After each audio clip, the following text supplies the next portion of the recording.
Romo dan teman-teman, selamat pagi. Pada kesempatan pagi hari ini, saya dan juga bersama dengan kelompok akan presentasikan Michel Foucault dari buku Romo Harriet Foucault tentang kekuasaan melahirkan anti kekuasaan, membaca mekanisme dan teknik kekuasaan.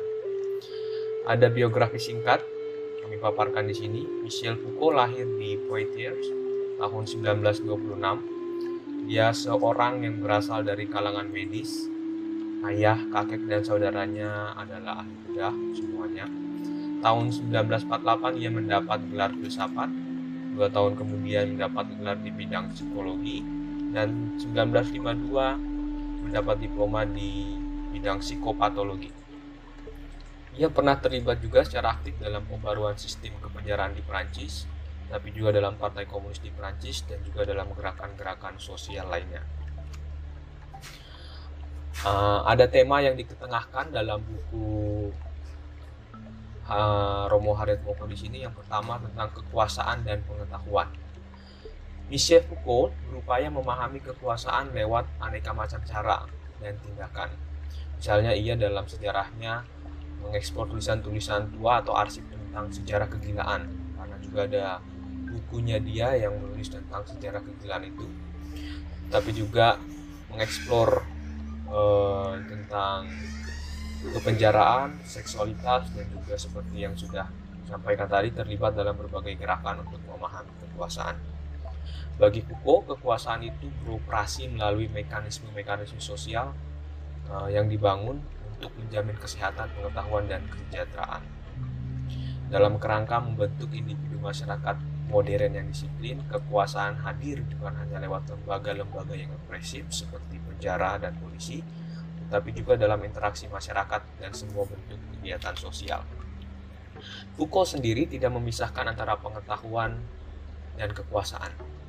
Kekuasaan dan pengetahuan justru menjadi fokus baginya dalam mempelajari tentang subjek modern melalui bentuk-bentuk pengetahuan, praktik, dan wacana yang terjadi.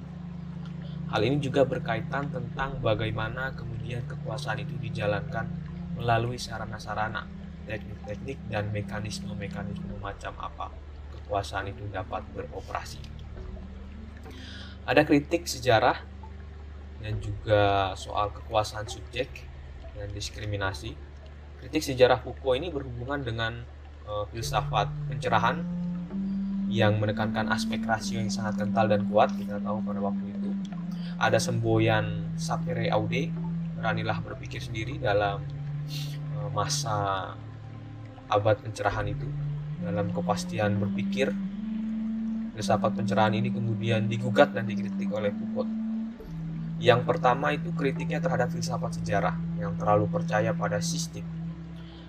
Kritik yang kedua berkaitan dengan metode pembahasannya. Foucault sendiri melihat bahwa di balik kejadian-kejadian sejarah itu terjadi kekacauan, dan ini tidak lain merupakan bagian dari peran filsuf sejarah yang terlalu berorientasi pada sistem. Persoalan sejarah itu bukan untuk menjadikan koheren apa yang sebetulnya tidak koheren. Kritik ini sebenarnya juga terarah pada konsepsi Hegel tentang sejarah sebagai dialektika yang disusun berdasarkan sistem. Kita tahu bahwa konsepsi Hegel tentang sejarah, terutama sebagai dialektika, itu juga berhubungan dengan tesis, antitesis, dan sintesisnya. Menurut Foucault, sintesis yang dianggap sebagai jalan keluar dialektika itu hanyalah imajinasi, pemecahan antisipatif terhadap kontradiksi atau konflik-konflik. Padahal konflik atau kontradiksi yang terjadi dalam sejarah itu tidak mesti selalu harus ada jalan keluarnya. Gagasan sejarah seperti itu menurut Foucault perlu dilihat kembali atau ditulis dalam buku ini, perlu dicurigai, karena seakan-akan kejadian-kejadian itu hanya mempunyai satu sebab tunggal, yakni terarah kepada sintesis, padahal sebab itu tidaklah selalu tunggal. Cara berpikir seperti ini menurut Foucault cenderung menafikan perbedaan. Foucault sendiri yang adalah anti-finalis mempertimbangkan adanya keberagaman hasil tindakan manusia dan kekasan setiap konsepsi baru tentang dunia. Konsepsi sejarahnya memperhitungkan adanya keterputusan, diskontinuitas, dan kontradiksi. Cara berpikir seperti ini atau pertimbangan seperti ini menurut Foucault justru memperlihatkan dengan lebih baik tatanan ruang yang memberi tempat bagi bermacam-macam representasi dunia, bagi tafsiran terhadap dunia itu sendiri. Maka konsep kekuasaan menurut Foucault juga terkait dengan perubahan sejarah. Dan sejarah itu bukan berdasarkan sesuatu yang final dalam filsafat sejarah, melainkan dinamis. Kekuasaan subjek. Foucault menentang paham kekuasaan yang disatukan dari atas oleh pusat kekuasaan negara. Dalam hal ini ia menentang paham Marxisme, komunisme. Kekuasaan tidak mengacu pada satu sistem umum dominasi oleh satu kelompok terhadap yang lain, tetapi beragamnya hubungan kekuasaan itu. Bagi Foucault, pemahaman tentang kekuasaan itu adalah bahwa ia tidak mengacu dan terpusat pada satu titik atau sumber otoritas saja. Kekuasaan itu ada di mana-mana, datang dari mana-mana, karena tekanan pada hubungan kekuasaan dan subjek itu mengandaikan banyaknya hubungan kekuasaan. Kekuasaan juga adalah akibat langsung dari pemisahan, ketidaksamaan, dan ketidakseimbangan. Dengan kata lain, kekuasaan merupakan situasi intern adanya perbedaan. Dalam kenyataan, perbedaan ini dibentuk dan berjalan di tempat kerja misalnya, institusi, keluarga, dan berbagai macam pengelompokan. Metode pengujian juga melekat pada kekuasaan disipliner yang membentuknya. Jika mau mengoreksi rigoritas sekolah misalnya, maka ada yang disebut dengan ilmu psikologi pendidikan. Atau kalau ingin menguji tingkat kedisiplinan para pekerja atau tingkat disiplin kerja, maka biasanya ada tes atau wawancara ya dengan psikolog ataupun dengan angket-angket. Teknik ini disebut mencabut individu dari kekuasaan ilmu yang satu dan mengalihkan kepada kekuasaan ilmu yang lain. Maka ada sebuah perubahan tekanan dari kekuasaan negara ke kekuasaan subjek. Subjek justru menjadi objek pengetahuan. Setiap subjek dipelajari oleh ilmu-ilmu tersendiri. Subjek yang bekerja dan menghasilkan dipelajari oleh ilmu ekonomi. Subjek yang hidup diteliti dalam biologi dan sebagainya. Banyaknya ilmu yang mempelajari subjek manusia itu menunjukkan beragam wacana tentang manusia itu sendiri. Pada akhirnya, setiap kekuasaan mempunyai pengetahuannya sendiri. Dengan ini terlihat juga dengan jelas menyebarnya kekuasaan, karena setiap pengetahuan memungkinkan dan menjamin pelaksanaan kekuasaan. Semakin berkembangnya subjek, berarti semakin tersebar dan bertambahnya lingkup kekuasaan. Lalu, apa sebenarnya ciri-ciri kekuasaan menurut Foucault? Bagi Foucault, kekuasaan itu memiliki ciri-cirinya. Yang pertama itu tidak dapat dilokalisir, merupakan tatanan disiplin dan dihubungkan dengan jaringan, memberi struktur kegiatan-kegiatan. Kekuasaan itu tidak represif tetapi produktif, serta melekat pada kehendak untuk mengetahui. Nah, terkait kehendak untuk mengetahui, kita juga bisa mengingat bahwa hal ini tidak lepas dari pemikiran Nietzsche. Tidak jauh dari pemikiran Nietzsche, bahwa semua keinginan untuk mengetahui kebenaran merupakan bentuk keinginan akan kekuasaan. Maka sebenarnya kekuasaan dan pengetahuan itu tidak dapat dipisahkan menurut Foucault. Foucault mendefinisikan strategi kekuasaan sebagai kehendak untuk mengetahui. Misalnya, ada sebuah fenomena kegilaan yang juga pernah diketengahkan dalam sejarah Foucault. Nah, itu menjadi lahan yang menarik, misalnya untuk mengetahui fenomena kegilaan itu lewat ilmu-ilmu yang terkait dengannya, ya lewat ilmu psikiatri, psikologi, dan kedokteran. Dan melalui wacana, kehendak untuk mengetahui itu terumus dalam pengetahuan. Bahasa menjadi alat untuk mengartikulasikan kekuasaan ketika diterjemahkan dalam bentuk pengetahuan. Maka hubungan kekuasaan pengetahuan terkonsentrasi di dalam pernyataan-pernyataan ilmiah. Oleh karena itu, semua masyarakat berusaha menyalurkan, mengontrol, dan mengatur wacana agar sesuai dengan tuntutan ilmiah. Kaitan pengetahuan dan kekuasaan juga terletak pada kemampuan pengetahuan mendefinisikan realitas, dan dengan mendefinisikan realitas, pengetahuan mengubah konstelasi sosial. Dapat dikatakan juga bahwa pengetahuan memungkinkan dan menjamin beroperasinya kekuasaan.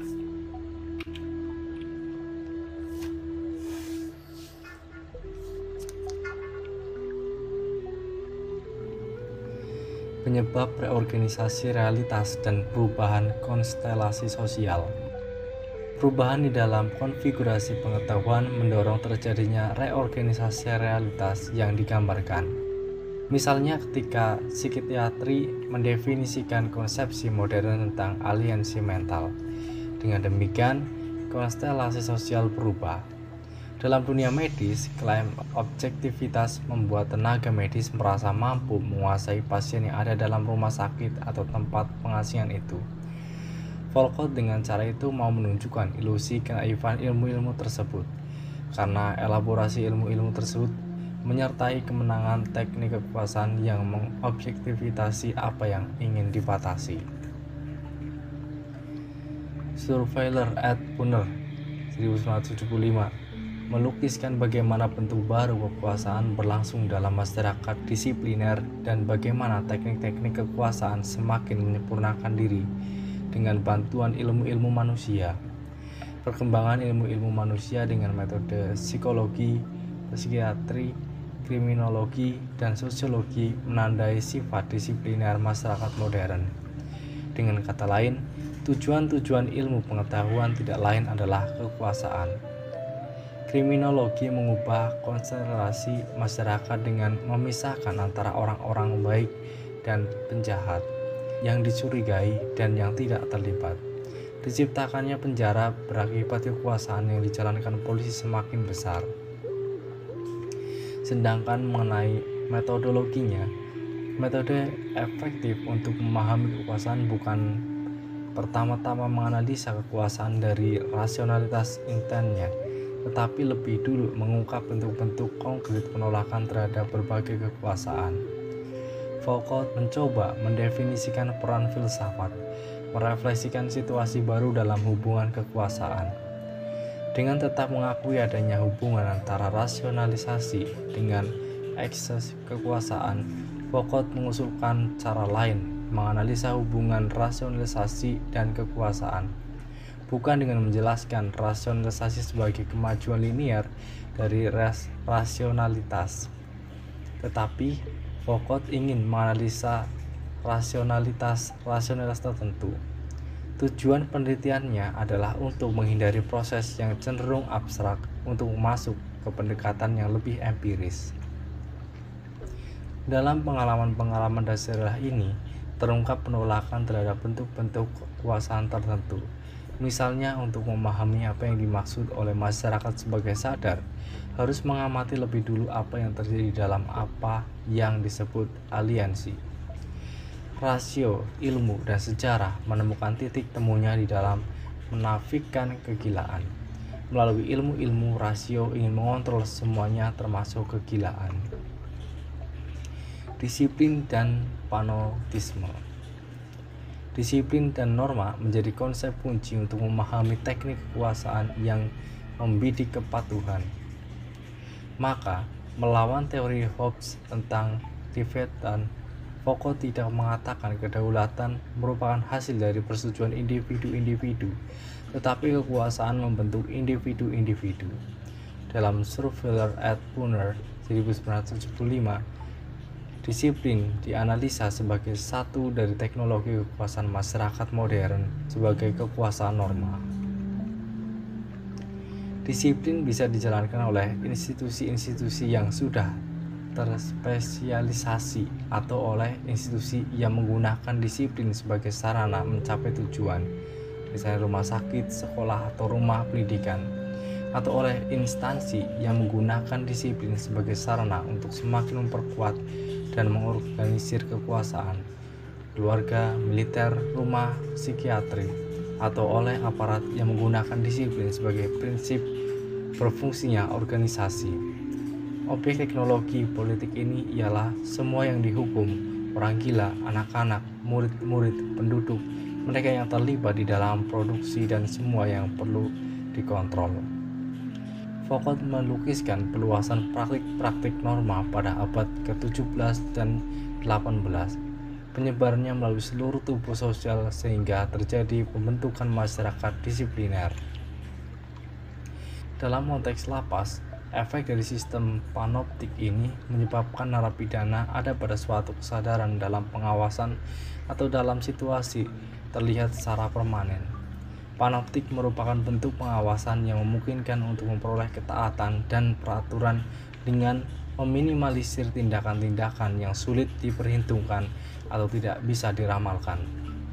Kekuasaan yang sempurna memperlihatkan bahwa aktualitas pelaksanaannya semakin tidak diperlukan lagi, tetapi efeknya dirasakan. Dan objek kekuasaan itu sendiri justru menjadi pembawa potensial situasi dominasi yang memungkinkan pelaksanaan kekuasaan. Panoptik merupakan bentuk pengawasan yang tidak membutuhkan lagi kekerasan fisik yang bisa membekas pada tubuh. Ia merupakan sistem tersembunyi sebagai kekuasaan yang berjalan, tetapi tidak bisa dimiliki, suatu fungsi yang dirasakan umum, tetapi tidak bisa dikenali kecuali dari akibat-akibatnya, dari pengawasan yang dirasakan, dari pemeriksaan yang dijalankan, dari penekanan disiplin.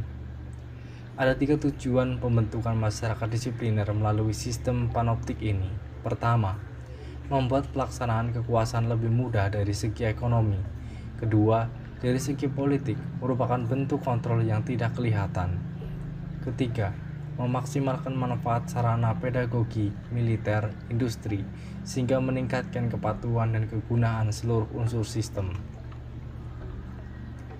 Kekuasaan pengetahuan menjangkau kehidupan paling intim. Mekanisme panoptik yang menghasilkan disiplin merambah sampai pada kehidupan yang paling intim, yakni seks. Volkot menjawab dan menanggapi bahwa masalahnya adalah menentukan rezim kekuasaan pengetahuan kenikmatan yang mendukung wacana tentang seksualitas manusia, terlebih dalam berfungsinya rezim tersebut dan dalam rasion dan trennya yang mau menguak mengapa relasi seks itu banyak dibicarakan sejak lama. Represi itu sedemikian dalamnya berakar dalam sejarah dan mempunyai dasar pemikiran yang rigoris. Oleh karena itu, cara yang jitu adalah memeriksa lembaga-lembaga yang memproduksi wacana kekuasaan, biasanya larangan dan pengetahuan. Agama merupakan lembaga produksi kekuasaan pengetahuan yang dahsyat, terutama dalam masyarakat seperti di Indonesia. Agama mengatur individu dan masyarakat melalui penyeragaman baik perilaku, bahasa, pakaian maupun ritus. Dengan teknik itu akan dihasilkan identitas yang akan memudahkan mendapatkan kepatuhan baik dari pemeluknya. Objek dan sasaran kekuasaan disipliner agama paling utama adalah seksualitas. Cara berpakaian, wacana sampai ritus diarahkan untuk mengontrol perilaku agar hanya pasangan suami istri yang mempunyai akses. Akhirnya yang dituju adalah kepatuhan.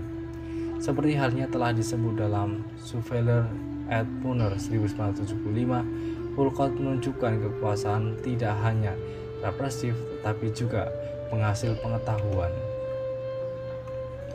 Berkembangnya wacana seksualitas ini terlihat menyolok ketika membandingkan dengan represi yang dilakukan oleh rezim Victorian. Lafont de Savoir memulai penjelasannya dari posisi rezim Victorian tentang seksualitas.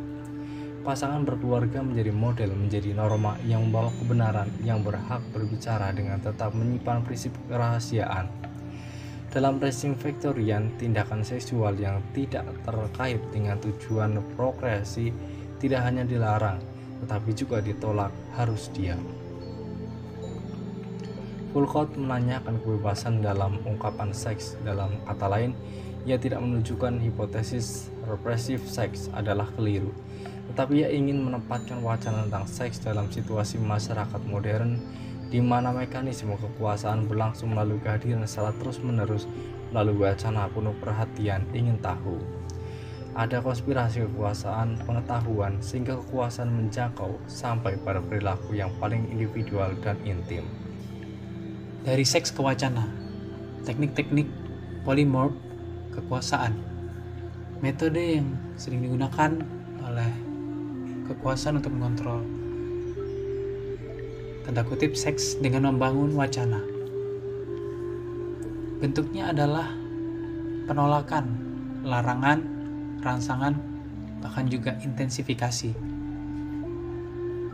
karena rasa ingin tahu, karena keingintahuan adalah objek dan instrumen kekuasaan, maka wacana dibangun, dan hal ini yang digunakan oleh kekuasaan untuk melacak dari rasa ingin tahu itu, sehingga mudah untuk menjalankan sistem pengontrolan. Adanya wacana seks ini juga menghasilkan kemungkinan represi yang yang disebabkan oleh penolakan terhadap kekuasaan monolitik dan represif. Dan ini mungkin hanyalah salah satu akibatnya saja. Wacana tentang seks itu semakin berkembang. Dalam gereja Katolik sendiri, kita bisa lihat rumusan Konsili Trente yang memperbaiki dari rumusan Konsili Lateran pada 1215. Dosa yang terkait seks dan kedagingan itu tidak diceritakan secara detail dan tersurat dalam sakramen pengakuan dosa. Lalu juga ada, karena hal ini, untuk melengkapi pembaruan ini perlu adanya penelitian batin pribadi untuk melengkapi keterbatasan itu. Juga untuk mengelompokkan dosa dalam bentuk kata-kata, pikiran, maupun tindakan. Tubuh dinilai itu sebagai sumber kejahatan. Namun dosa juga muncul dalam jiwa, dalam bentuk pikiran maupun ingatan. Usaha pertobatan dengan bahasa, dengan tidak menyebutkan seks secara langsung. Seks diambil alih oleh wacana. Ini membuat wacana itu menyamarkan istilah seks, dan juga bisa kita katakan menjadi lebih terolah. Pada abad ke-17 ada praktek asketis, yaitu bentuk lama seks itu jadi wacana. Orang Katolik itu dituntut mengubah hasrat sekecil apapun jadi wacana. Di sisi lain, seks itu menjadi masalah yang lebih publik, bahkan juga jadi akar masalah ekonomi dan politik. Ini adalah permasalahan di luar gereja. Walaupun sekarang juga masalahan ini menjadi concern bagi gereja. Perlu ada keseimbangan pertumbuhan penduduk dan kekayaan yang dihasilkan. Ini adalah pertimbangan dari melihat bahwa seks itu sebagai akar masalah dari ekonomi dan politik. Karena seks membuat pertambahan jumlah penduduk itu. Nah, ini perlu diseimbangkan antara jumlah penduduk dan juga kekayaan yang dihasilkan. Hal ini perlu diatur dan disesuaikan dengan kebutuhan agar seimbang. Dengan memaksakan norma moral, kekuasaan itu ingin mendapat dari wacana seks itu adalah tenaga produktif, juga memudahkan pembagian atau distribusi kekayaan. Terus juga ingin membuat kontrol itu menghasilkan kepatuhan dari semua lapisan masyarakat. Sehingga bisa kita katakan wacana seks itu sebagai strategi kekuasaan untuk menghadapi penduduk. Ingin mengontrol warganya dalam berinteraksi dengan seks itu. Pada abad ke-19, sekolah itu jadi tempat yang disasarkan gerakan kekuasaan pengetahuan. Seksualitas anak ditekankan dan menjadi perhatian di sana. Ada usaha pengelompokan murid, terus pengelompokan ruang tidur, juga melihat, meneliti perilaku pada malam hari para murid, Dan usaha tambahannya adalah menerbitkan buku-buku yang menunjukkan interaksi murid dan seksualitasnya. Dalam bidang kedokteran dijelaskan bahwa muncul wacana-wacana seks seperti ketidakteraturan saraf akibat seks dan juga penyebab sakit mental. Yang disebutkan di sini ada beberapa, tapi yang kami tuliskan di sini salah satunya onanisme dan penyimpangan seksual. Nah, kemudian mulai abad sebelum itu tadi, sebelum 19 abad ke-18 itu muncul banyak wacana tentang seks. Bahwa seks itu tergantung pada gugus kekuasaan. Wacana seksnya itu akan dibangun tergantung gugus kekuasaan. Kemudian berbagai dasar disiplin ilmu itu juga akan menentukan wacana seks yang dibangun. Terus diversifikasi bentuk wacana, ada jadi berbagai macam. Kemudian jaringan-jaringan yang menghubungkannya. Nah, 4 hal ini yang menentukan yang akhirnya menghasilkan banyak wacana tentang seks itu. Wacana seks itu bisa mengartikan dengan sarana pelaksanaan kekuasaan, karena ini menjadi alat dari kekuasaan untuk mengontrol tadi. Kemudian seks itu menjadi terselubung atau dibiarkan terselubung, namun juga selalu dibicarakan oleh masyarakat modern. Lalu untuk melihat itu di pokok bahasan selanjutnya itu mekanisme kekuasaan pengetahuan, lalu biopolitik, dan juga konflik agama. Mekanisme kekuasaan pengetahuan. Fenomena seks pranikah itu dibaca sebagai bentuk perlawanan terhadap kekuasaan norma. Yang berkuasa itu orang tua, pendidikan, pemuka agama, pemuka masyarakat, dikonflikkan dengan anak, murid, umat, dan juga warga. Nah, keingintahuan orang muda itu jadi energi perlawanan karena mendorong mereka untuk menghidupkan fenomena seks pranikah ini. Lalu mekanisme seksualitas itu dalam buku Romo Hartmoko ini dituliskan mempunyai raison d'être-nya, bukan untuk mereproduksi tapi untuk berkembang, inovasi, menganeksi, yang saya temukan artinya untuk juga menginvasi, menemukan dan menembus tubuh dengan semakin mendetil dan mengontrol penduduk secara semakin global. Jadi ada kontrol ini dikeluarkan kembali ya. 4 strategi yang mengembangkan kekuasaan pengetahuan dalam hal wacana seks tadi. Ada histerisasi tubuh perempuan yang jenuh akan sensualitas yang harus tunduk pada wacana kedokteran dan norma. Kemudian yang kedua ada pedagogisasi seks anak melawan masturbasi yang disamaartikan dengan pengawasan anak itu. Ketiga ada sosialisasi prokreasi dengan tanggung jawab sosial dan kontrol kelahiran. Nah, ini adalah bentuk penyangkalan seksualitas di luar prokreasi. Jadi di luar alasan prokreasi. Keempat ada psikiatrisasi kenikmatan yang menyimpang dengan tujuan untuk mendiagnosa penyimpangan-penyimpangan dan kemungkinan ortopedi seks yang baru. Nah, kalau dalam buku Romo Hartmoko ini juga disebutkan sebagai normalisasi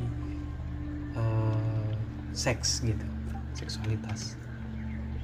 Kemudian biopofoa atau di sini juga disebutkan sebagai adalah kekuasaan biopolitik.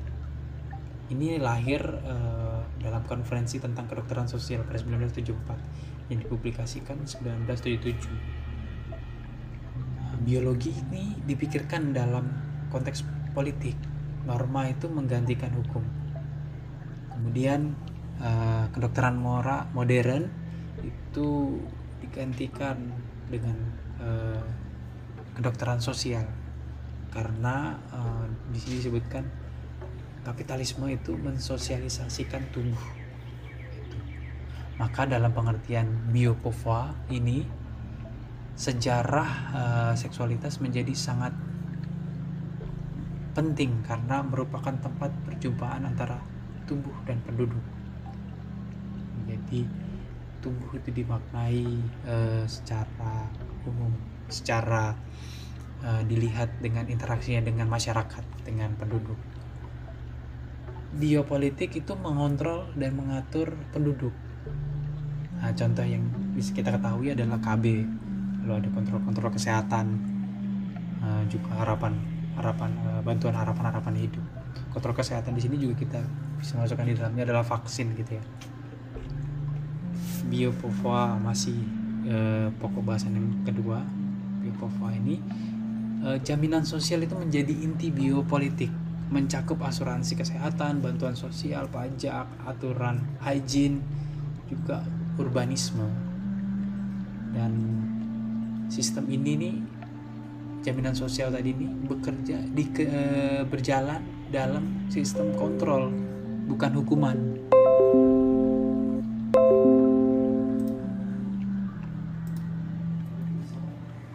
Kontrolnya itu bergerak dari negara dan aparat kepada kekuasaan lokal. Jadi kontrol negara itu kontrol negara dan aparat itu bukan menjadi salah satunya. Ini diarahkan kepada kekuasaan lokal. Biopova itu hasil dari sintesa dua model penataan tubuh. Model penataan yang pertama adalah tubuh itu menjadi mesin yang perlu dibuat patuh. Nah, ini pandangan militer dan sekolah gitu, ketaatan gitu ya. Lalu model kedua itu penataan tubuh spesies. Itu ada kontrol demografi dan sirkulasi kekayaan. Nah, ini yang berkaitan tadi di awal. Persilangan antara ilmu penduduk, politik kesehatan, dan pedagogi yang diterapkan pada tubuh ini menghasilkan Biopova. Kemudian Biopova ditunjuk sebagai menunjukkan bahwa tubuh itu taat pada norma-norma yang dihasilkan patologi dan hukuman. Konsekuensinya perkembangan Biopova itu adalah masyarakat modern itu lebih jadi cenderung mengutamakan norma daripada sistem hukum. Kemudian masyarakat itu termarginalisasi oleh anjuran yang bersifat wajib. Jadi ada anjuran juga ditambahkan sifat wajib di dalamnya. Itu penggunaan kontrasepsi itu demi kepentingan pasangan. Nah, di sisi lain itu juga adalah usaha untuk mengontrol perkembangan itu, kembangbiakan. Lalu kontrol seksualitas juga menguasai dan mengatur kehidupan. Ini maksudnya. Jadi kontrol seksual itu secara tersirat itu fungsinya untuk menguasai dan mengatur kehidupan tadi, jumlah perkembangan. Nah, apa hubungannya dengan konflik agama? Nah, prosedur baru ini mengarahkan pada kesehatan demografi, ras, masa depan spesies, dan vitalitas tubuh sosial. Apa pengaruhnya? Kemudian masyarakat yang awalnya ditandai dengan darah, yaitu dalam hal ini adalah kasta, keturunan, etnis begitu, ini digantikan dengan pemahaman masyarakat seksualitas yang ditandai dengan norma pengetahuan, kehidupan, makna, disiplin, dan peraturan. Nah, ini ada terjadi perpaduan antara etnis sentris yang tadi, kasta, keturunan, etnis itu, dengan kekuasaan yang berpusat pada bentuknya disiplin, norma, pengetahuan, kehidupan tadi. Nah, ini mengakibatkan konflik etnis maupun agama yang terjadi dewasa ini. Kekuasaan sentral yang melemah dan sebaliknya juga menguatkan kekuasaan lokal dengan basis kekuasaan disipliner atau kekuasaan pengetahuan dari bentuk agama itu. Ini juga menjadi unsur di dalamnya yang menyebabkan konflik-konflik tadi. Jadi yang kekuasaan di pusat itu tidak lagi menjadi penopang utama, melainkan kekuasaan lokal, dan ini sudah diwarnai dengan dua pemahaman tadi. Jadi dari etnisentris diperkaya dengan sudut pandang norma, pengetahuan, disipliner itu.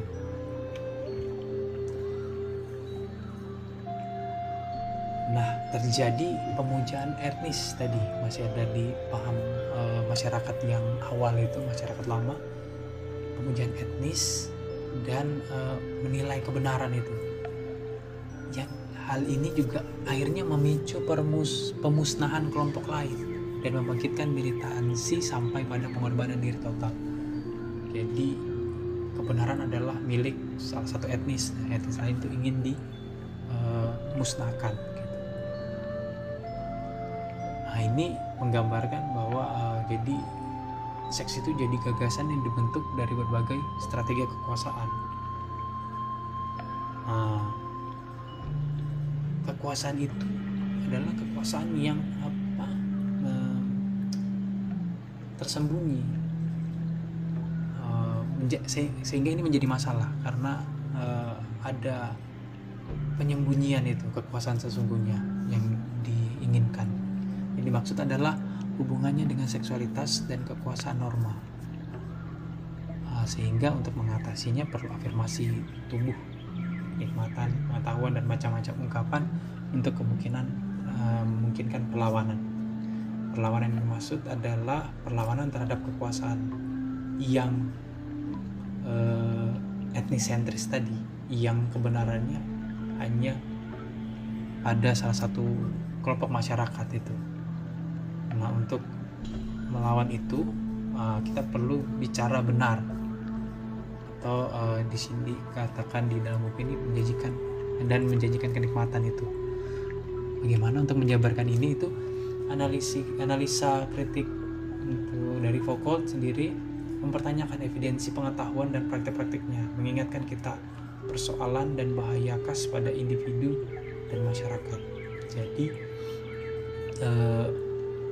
seks dan wacana tadi mengarah pada perubahan penekanan kiblat masyarakat yang lama jadi masyarakat baru yang diperkaya. Itu membuat adanya mengingatkan kita ada persoalan dan bahaya yang perlu kita jaga ini tentang individu dan masyarakat, kelompok. Sehingga kita perlu bicara benar. Maksudnya adalah menghidupkan ingatan kolektif dan sikap kritis terhadap setiap fenomena dominasi. Jadi ada dominasi kelompok tertentu itu kita perlu kritis terhadap itu. Sebenarnya kekuasaan sesungguhnya ini yang mana yang mau dibawa, mana yang mau ditampilkan.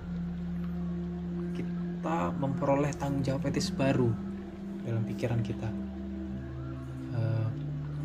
Bukan hanya secara pribadi tapi juga secara kolektif, secara masyarakat umum gitu. Harapannya adalah untuk dalam buku ini dia Romo Hartmoko menyebutkan contoh-contohnya itu seperti peristiwa 65, terus 98, Tanjung Priok, Ambon, Poso, mungkin banyak peristiwa-peristiwa lainnya. Ini peristiwa konflik-konflik itu ya. Foucault mengingatkan kita ada realitas bahwa kekuasaan itu selalu melahirkan penolakan. Jadi poin yang mau diungkapkan dalam konflik agama ini adalah bahwa juga ada dalam demokrasi itu ada proses belajar yang panjang, dan penolakan atau perlawanan perlu dimasukkan dalam pertimbangan strategis itu, karena itu menjadi bagian berdemokrasi yang tidak bisa dihindari, bahwa ini selalu tetap ada dua pihak. Dan kalau tadi kita tetap berpusat pada kebenaran hanya milik satu pihak saja, akhirnya itu menimbulkan itu pembinasan atau pemusnahan pihak yang melawan